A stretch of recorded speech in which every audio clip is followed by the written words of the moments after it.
So hello students, again একটা new video নিয়ে চলে এলাম এবং হচ্ছে ফিজিক্যাল সায়েন্সের সাজেশন ভিডিও চলছে এবং ফিজিক্যাল সায়েন্সের আজকে পার্ট 4। ঠিক আছে, তো টোটাল আমাদের 3টে পার্ট মিলিয়ে 6টা চ্যাপ্টার ডান হয়ে গেছে। আজকে 7 নম্বর চ্যাপ্টার এবং পার্ট 4 আমাদের ফিজিক্যাল সায়েন্স সাজেশনে, যেখানে আমি তড়িৎ প্রবাহ ও রাসায়নিক বিক্রিয়া, একটা চ্যাপ্টার আছে ইম্পর্টেন্ট, তড়িৎ প্রবাহ ও রাসায়নিক বিক্রিয়া, ইম্পর্টেন্ট চ্যাপ্টার। অনেক কনফিউশন আছে এই চ্যাপ্টার থেকে, এই চ্যাপ্টার থেকে কি কি কোশ্চেন আসবে না আসবে। ঠিক আছে, বড় চ্যাপ্টার, প্রচুর প্রশ্ন হয়, তো আমি তাই জন্য ডিসাইড করলাম যে বেস্ট 10 কোশ্চেন কি হতে পারে। আমি এই চ্যাপ্টার থেকে মাত্র 10টা কোশ্চেন, মানে সব থেকে বেশি যে 10টা কোশ্চেন আসার চান্স আছে সেই 10টা কোশ্চেনে আমি এখানে রেখেছি এই তড়িৎ প্রবাহ ও রাসায়নিক বিক্রিয়া চ্যাপ্টার। ওকে, তো প্রশ্নগুলো বলি এক এক করে কি কি রেখেছি। কোশ্চেন নাম্বার 1, যেটা ইম্পর্টেন্ট আছে খুবই, তড়িৎ বিশ্লেষ্য বলতে কি বোঝো? খুব ইম্পর্টেন্ট কোশ্চেন। ওকে, কোশ্চেন নাম্বার 2 হচ্ছে অ্যানোড ও ক্যাথোড বলতে কি বোঝো? ওকে, কোশ্চেন নাম্বার 3, তড়িৎ বিশ্লেষণের আয়নন মাত্রা কি কি বিষয়ের উপর নির্ভরশীল? ওকে, আশা করি কোশ্চেনগুলো চেনা, প্রচন্ড ইম্পর্টেন্ট কোশ্চেন এন্ড চেনা কোশ্চেন এগুলো। ঠিক আছে, এবার NaCl ফুল ফর্ম কি? NaCl এর full form sodium chloride. Sodium ক্লোরাইডের তড়িৎ বিশ্লেষণে অ্যানোড ও ক্যাথোডে কি কি ঘটে, এটা সাথে এটার সাথে কি কি ঘটে সমীকরণ সহ লিখো। এখানে একটা জিনিস অ্যাড হবে, সমীকরণ সহ লিখো। ঠিক আছে, এই জিনিসটা অ্যাড হবে। হ্যাঁ, আচ্ছা, এটা ইম্পর্টেন্ট, প্রচন্ড ইম্পর্টেন্ট কোশ্চেন। এটা তড়িৎ লেপন কি, এর উদ্দেশ্যগুলি লেখো। ঠিক আছে, ইম্পর্টেন্ট কোশ্চেন আছে এটা। আচ্ছা, অ্যানোড মাঠ কি, এর গুরুত্ব লেখো। পরে কোশ্চেন, প্রত্যেকটা ইম্পর্টেন্ট, 10টা কোশ্চেনই ইম্পর্টেন্ট, 10টা কোশ্চেন ইম্পর্টেন্ট, সবথেকে বেস্ট 10টা কোশ্চেনই আমি এখানে নোট করেছি। আচ্ছা, পারদ ও অম্লায়িত জলের মধ্যে কোনটি তড়িৎ বিশ্লেষ্য কেন? ওকে, 8 নম্বর কোশ্চেন, জলের তড়িৎ বিশ্লেষণের সময় তার মধ্যে সামান্য পরিমাণে অ্যাসিড বা ক্ষার লবণ মেশানো হয় কেন?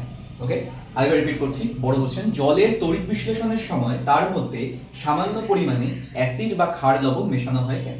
ওকে, কোশ্চেন নাম্বার 9, কপার তড়িৎদ্বার ব্যবহার করে কপার সালফেটের তড়িৎ বিশ্লেষণে কি ঘটে? আচ্ছা, এবার হচ্ছে লোহার চামচের উপর তামার প্রলেপ দিতে ক্যাথোড, অ্যানোড ও তড়িৎ বিশ্লেষ্য হিসেবে কি ব্যবহার হয়? ওকে, তো এই 10টা কোশ্চেন আছে ইম্পর্টেন্ট সবথেকে বেশি এই চ্যাপ্টারে, তো এই 10টা রেডি করো। ঠিক আছে, কোশ্চেন এই চ্যাপ্টার থেকে প্রচুর আছে, কিন্তু এই 10টা কোশ্চেন সবথেকে মোস্ট ইম্পর্টেন্ট 10টা কোশ্চেন চ্যাপ্টারে। ঠিক আছে, তো চলো সকলে কোশ্চেনগুলো নোট করে নাও, পরের চ্যাপ্টারে যাবো আমরা।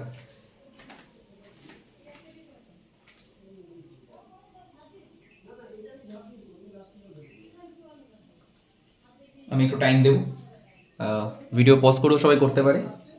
I hope so video pause করেই করবে বা এসএস নিয়ে নেবে, বাট এসএস নিলে আমি অনেক সময় মনে করি যে এসএস নিলে একটু বেশি হেজি হয়ে যেতে পারে, তো ভিডিওটা পজ করে দিয়ে তারপরে এগুলো লিখে নেওয়া উচিত। তো আই হোপ সো সবাই পজ করে দেবে, তো পজ করে দিয়ে লিখে নেবে, তো বেশি ওয়েট করার দরকার নেই, তো নেক্সট পেজে চলে যাই। ঠিক আছে, নেক্সট চ্যাপ্টারে ঢুকে যাই। ঠিক আছে, তো চলো। সো পরের চ্যাপ্টার রাসায়নিক বন্ধন। ঠিক আছে, এটা নিয়ে তো 8টা চ্যাপ্টার হয়ে যাচ্ছে। ওকে, তো এই চ্যাপ্টারে বেশি কোশ্চেন রাখিনি, মাত্র 7টা কোশ্চেন রেখেছি। তো প্রথম প্রশ্নটা যেটা ইম্পর্টেন্ট আছে, অষ্টক সূত্র কি, এই সূত্রের সীমাবদ্ধতাগুলি দেখো। ঠিক আছে, এটা কিন্তু মারাত্মক ইম্পর্টেন্ট কোশ্চেন। এই কোশ্চেনটা সমযোজী ও তড়িৎযোজী যৌগের পার্থক্য, ভেরি ভেরি ইম্পর্টেন্ট কোশ্চেন এটা। ঠিক আছে, আচ্ছা, তড়িৎযোজী বন্ধনকে প্রকৃত বন্ধন বলা যায় না কেন, ব্যাখ্যা করো। প্রচন্ড ইম্পর্টেন্ট কোশ্চেন এটা। ওকে, আয়নীয় যৌগগুলি গলনাঙ্ক স্ফুটনাঙ্ক অপেক্ষাকৃত বেশি হয় কেন, ইম্পর্টেন্ট আছে। আচ্ছা, বিজ্ঞানী কসেল আয়নীয় বন্ধন গঠন কিভাবে ব্যাখ্যা করেন, দেখে রাখবে। আচ্ছা, আয়নীয় যৌগগুলি অধ্রুবকীয় দ্রাবকে অদ্রাব্য হলেও ধ্রুবীয় দ্রাবকে দ্রবীভূত হয় কেন? ওকে, দেখে রাখবে। ওকে, আচ্ছা, গঠন চাইতে পারে, যৌগগুলির গঠন।